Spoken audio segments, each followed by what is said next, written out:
Alors, ce qui m'intéresse ce matin, c'est que vous travaillez en ce moment sur le virus. Je travaille, mais pas forcément au labo, puisque on travaille sur ordinateur avec un collègue, et puis c'est tout. On n'a pas d'expérience, on peut dire, mais l'expérience vient de la maladie elle-même, de toutes les mesures qui sont faites actuellement dans les laboratoires sur les patients. Et vous êtes arrivé à certaines conclusions. Alors, nous sommes arrivés à la conclusion qu'effectivement, il y avait eu une manipulation au sujet de ce virus. C'est-à-dire? Eh bien, qu'une partie, je ne dis pas le total, n'est-ce pas, mais il y a un modèle qui est évidemment le virus classique, et là c'était un modèle surtout venant de la chauve-souris, mais à ce modèle, on a par-dessus ajouté des séquences notamment du VIH, le virus du sida.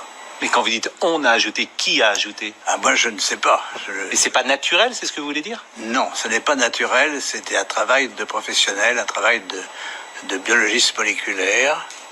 C'est un travail très minutieux, on peut dire d'horloger, on peut dire au niveau des séquences. Mais dans quel but? Dans quel but, ça n'est pas clair. Moi, j'expose, si vous voulez, mon travail, c'est d'exposer les faits, c'est tout. Je n'accuse personne, je ne sais pas qui a fait ça et pourquoi. La possibilité, c'est peut-être que ils ont voulu faire, on ne sait pas, on a voulu faire un vaccin contre le sida. Donc on a pris des petites séquences du virus et on les a installées dans la séquence plus grande du coronavirus. Alors je suis pas sûr de comprendre tout ce que vous dites. C'est-à-dire que dans ce virus, il y a une part de VIH. Voilà, c'est ça. Le matériel génétique du virus est un long ruban d'ARN, n'est-ce pas? Comme de l'ADN, mais c'est de l'ARN.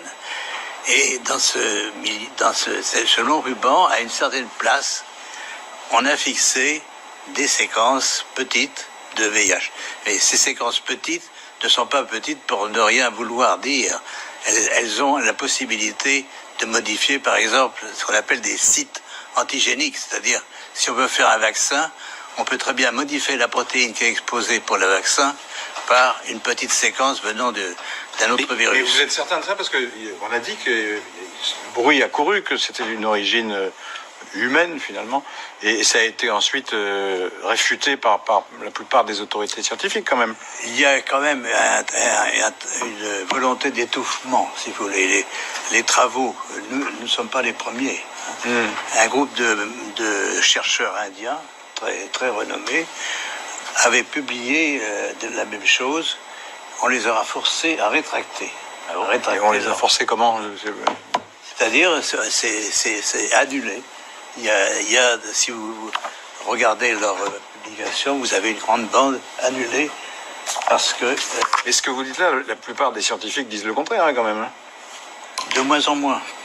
De moins en moins. Si vous voulez, ceci est arrivé au début de cette année et on voit de plus en plus de travaux qui suggèrent. Mais moi, je suis, on peut dire, hors d'âge.